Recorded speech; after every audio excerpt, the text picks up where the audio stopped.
রাতে একা থাকতে আর ভালো লাগে না, শুধু ছটপট করে রাত কাটাতে হয়। ওকে বললাম, পারবি তো সবকিছু ঠিকঠাক মতো করতে, নাকি 30 সেকেন্ডেই ক্লান্ত হয়ে যাবি?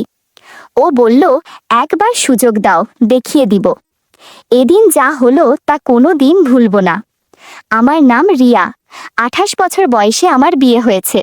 আজ প্রায় 1 বছর হলো। আমার স্বামী কাজে বেশি দিন বাইরেই থাকে, বাড়িতে আসার সেরকম টাইম পায় না। গাছের বাতাবলেবুর ওজন কম করে হলেও 4 কেজির মতো হবে। আমি দেখতে বেশ সুন্দরী, আমার চলাফেরা যে কারোর মন কাড়ে। কাল আমার ভাগ্নের দাদার বিয়ে, তাই আমি একদিন আগেই সেখানে যাচ্ছি।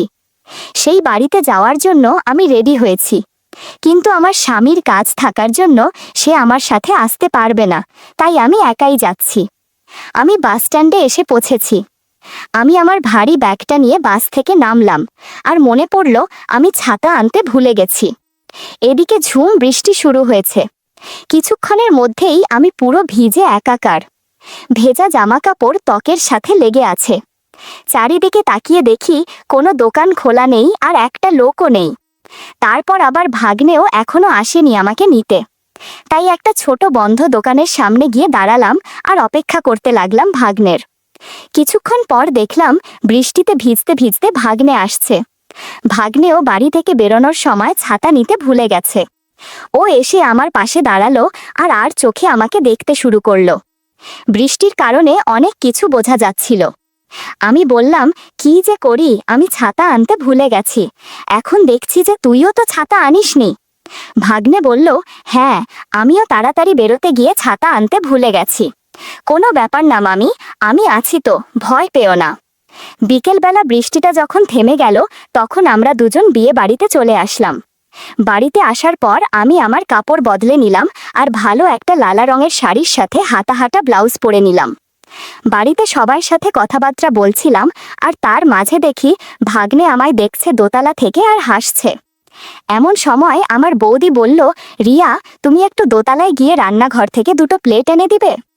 আমি বললাম, হ্যাঁ বৌদি, কোনো ব্যাপার না, আমি এক্ষুনি যাচ্ছি। আমি দোতলায় গেলাম আর দেখলাম ভাগ্নে সিঁড়ির কাছে দাঁড়িয়ে আছে। ওকে জিজ্ঞেস করলাম, রান্নাঘরটা কোন দিকে? ভাগ্নে বলল, সামনে গিয়ে 3 নম্বর ঘরটাই রান্নাঘর। দোতলায় কেউ ছিল না, সবাই নিচে কাজে ব্যস্ত। আমি সেদিকে যেতে শুরু করলাম, আর আমার পেছন পেছন ভাগ্নেও আসছিল। ঘরের সামনে গিয়ে দেখি এটা কারো বেডরুম। পেছনে তাকাতেই দেখি ভাগ্নে আমার সামনে। ও আমার হাত ধরে ঘরের ভেতরে নিয়ে ঘরের দরজাটা লাগিয়ে দিল। আমি বললাম, এ কি করছো? ভাগ্নে বলল, আমি জানি মামা তোমায় মোটেও ভালোবাসে না, তোমাকে সময় দেয় না, সব সময় কাজে ব্যস্ত থাকে। তুমি আর কত রাত একা ছটপট করবে?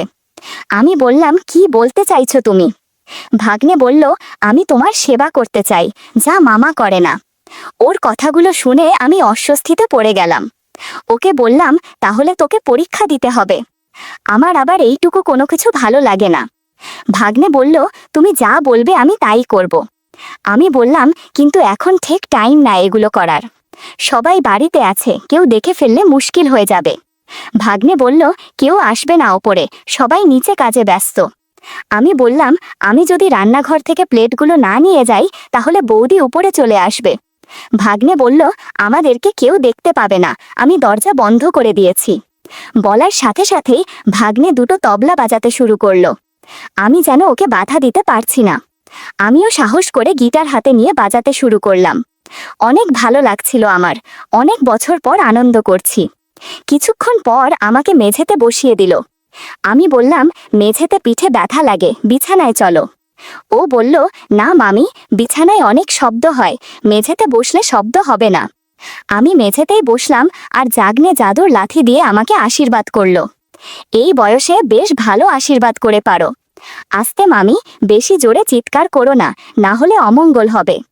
কিছুক্ষণ এরকম চলার পর ভাগ্নে আশীর্বাদ প্রসাদ খাইয়ে দিল। আমি আশীর্বাদের প্রসাদ খেয়ে একটু বিশ্রাম নিচ্ছি। ভাগ্নে বলল, এখন কি সুস্থ লাগছে মামি? আমি বললাম, কত বছর পর যে সুস্থ লাগছে তোমাকে বোঝাতে পারবো না। এরপর আমি সবকিছু ঠিক করে নিলাম আর ঘর থেকে বেরিয়ে চলে গেলাম। তারপর রান্নাঘর থেকে প্লেটগুলো নিয়ে বৌদির কাছে যেতেই বৌদি বলল, এত সময় লাগে নাকি প্লেট আনতে?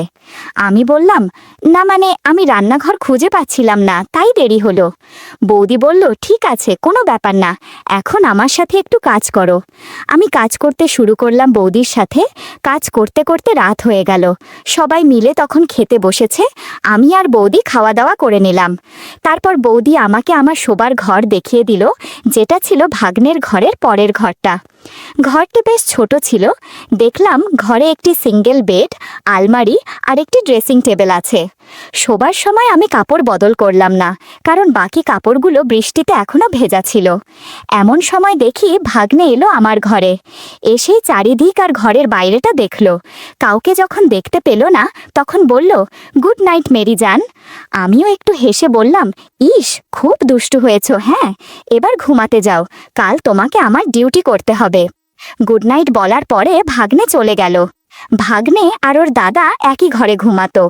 ঘরের দরজাটা বন্ধ করার সময় দেখলাম দরজার ছিটকিনিটা ঠিকঠাক লাগছে না, তাই আমি দরজাটা শুধু চাপিয়ে রেখে শুয়ে পড়লাম। রাতেও বেশ ভালো বৃষ্টি হচ্ছিল, কিন্তু মেঘ ডাকছিল না, তাই আমি একটি চাদর নিয়ে নিলাম আর কিছুক্ষণের মধ্যেই ঘুমিয়ে গেলাম। প্রায় মাঝরাত 2টোর সময় আমার ঘুম ভাঙল মেঘের ডাক শুনে। দেখলাম যে বাড়িতে লাইট নেই বৃষ্টির কারণে। তারপর আর আমার ঘুম পাচ্ছিল না, তাই এক সাইড হয়ে ঘুরে শুয়ে থাকলাম আর ঘুম আনার চেষ্টা করছিলাম। কিছুক্ষণ পর বুঝতে পারি কেউ আমার ঘরের দরজাটা খুলে ভেতরে এলো। বুঝতে পারলাম এটা আমার ভাগ্নে ছাড়া আর কেউ না, তাই আমি ঘুমিয়ে আছি সেরকম নাটক করতে লাগলাম। ভাগ্নে এসে আস্তে করে আমার পাশে শুয়ে পড়ল। আমি আর চুপ থাকতে পারছিলাম না, মুখ থেকে বেরিয়ে গেল, আস্তে ভাগ্নে আস্তে। ভাগ্নে বলল, তাহলে তুমি শেষ পর্যন্ত জেগেই গেলে, তাহলে চলো আমরা ভোর রাত অবধি গেম খেলি। সেদিন রাতে ঝড় বৃষ্টির মধ্যে অনেক আড্ডা দিয়েছি।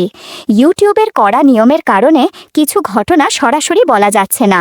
তোমরা কমেন্টে দেয়া লিঙ্ক থেকে আমার ওয়েবসাইট ভিজিট করো, সেখানে একদম মনের মতো গল্প দেয়া আছে, যেগুলো ইউটিউবে পাওয়া যায় না।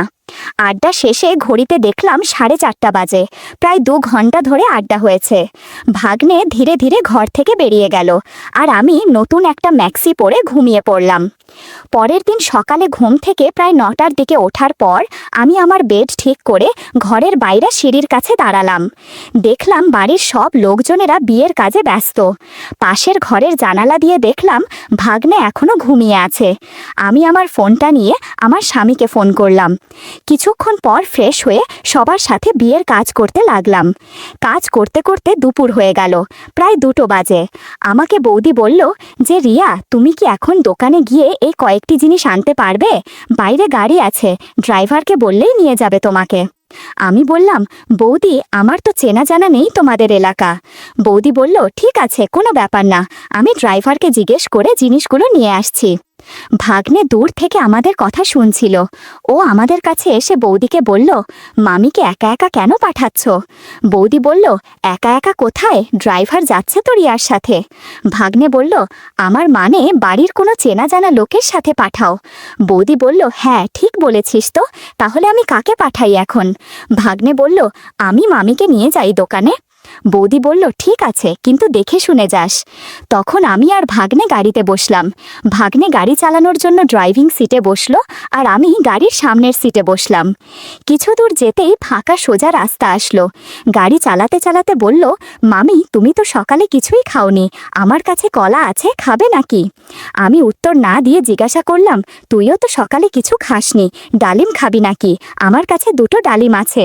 ভাগ্নে বলল, যাক, ভালোই হলো, তুমি কলা খাও আর আমি ডালিম খেয়ে সকালে নাস্তা করি। গাড়ি চালাতে চালাতে ভাগ্নে ডালিম নিয়ে খেতে শুরু করলো। খেতে খেতে গাড়ি চালানোর কারণে ব্যালেন্স ঠিক রাখা যাচ্ছিল না। আমি বললাম, ভালো করে গাড়ি চালা। ভাগ্নে বলল, কিছু হবে না মামি, চিন্তা করো না। কিছুক্ষণ পর ভাগ্নের মাথায় বুদ্ধি এলো। ও গাড়িটা সোজা রাস্তা থেকে একটা মাটির রাস্তা দিয়ে এক ঝোপঝাড়ের পেছনে দাঁড় করলো। বলল, এখানে বসে আগে খেয়ে নেই। কিছুক্ষণ ডালিম খাওয়ার পর বলল, এবার আমাকে গাড়ি চালাতে দাও, আর তর সইছে না আমার। আমি শাড়ি একপাশে রেখে ভালো করে বসলাম। তারপর ভাগ্নে গাড়ি চালাতে শুরু করলো। সে কি গতি বন্ধুরা, আমার অনেক ভয় হচ্ছিল।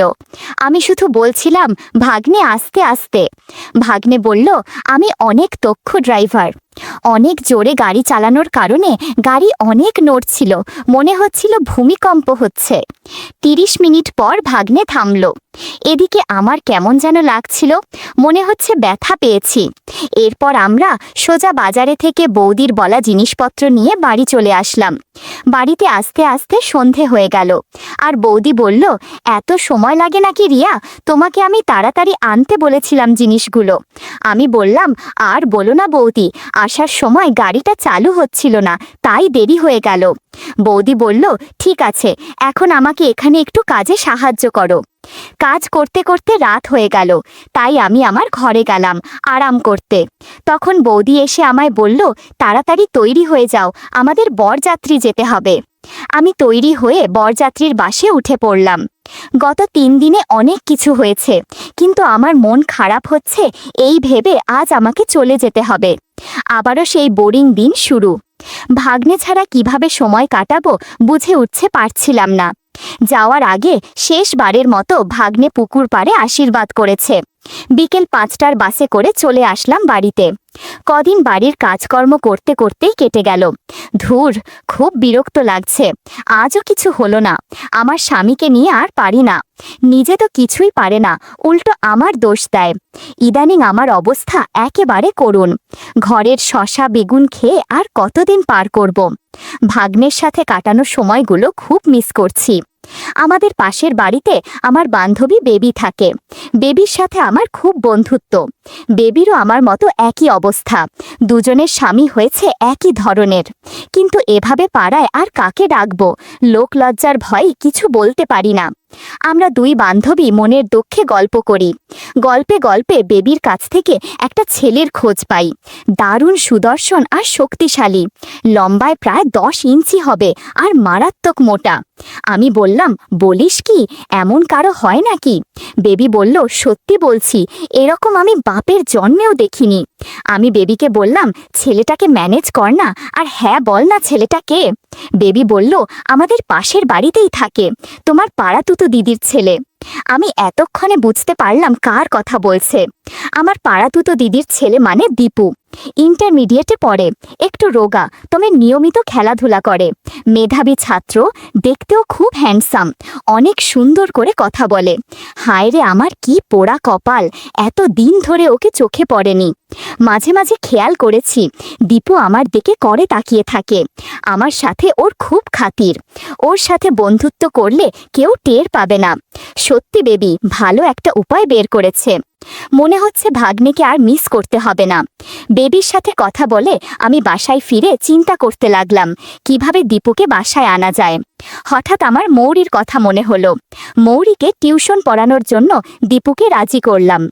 দীপু প্রতিদিন বাসায় এসে মৌরিকে পড়াতে শুরু করে। আমিও সুযোগ কাজে লাগাই। পড়ানোর সময় অগোছালোভাবে হালকা শাড়ি আর ব্লাউজ পরে নাস্তা দিতে যাই। মাঝে মধ্যে ঝুঁকে ওকে নাস্তা দেই। কয়েকদিন পর থেকে দীপুর ব্যবহারও বদলাতে শুরু করলো। মৌরি স্কুল থেকে ফেরার আগে দীপু বাসায় চলে আসে, আমার সাথে গল্প করে। একদিন সুযোগ বুঝে কথা শুরু করলাম, হ্যাঁ রে দীপু, তুই তো অনেক বড় হয়ে গেছিস, কারোর সাথে বন্ধুত্ব হয়েছে? ও প্রথমে বলতে চাচ্ছিল না, অনেক জিজ্ঞাসা করার পর বলল, অর্পিতা কাকি ও অর্চনা কাকির সাথে বন্ধুত্ব করেছি, বয়স তোমার মতো হবে। দীপুর কথা শুনে বুঝতে পারছি ও আমাকে পছন্দ করে। কায়দা করে আমার কথা বলে দিল। আমি বললাম, বলিস কি, কতদিন থেকে বন্ধুত্ব? ও বলল, এই তো 3-4 বছর হলো, তারা আমাকে ছাড়া থাকতে পারে না। ও আর হ্যাঁ, এই তো মাসখানেক আগে আরেক মাসির সাথে আমার বন্ধুত্ব হয়েছে। জিজ্ঞাসা বললাম, কার সাথে? ও বলল, তোমাদের বিল্ডিংয়ের নিচতলের মিনা কাকির সাথে। মিনা আমাদের নিচতলায় থাকে। মিনার বয়স 35 বছর হবে। আমি আর বেবি প্রায়ই মিনার সৌন্দর্য নিয়ে কথা বলি।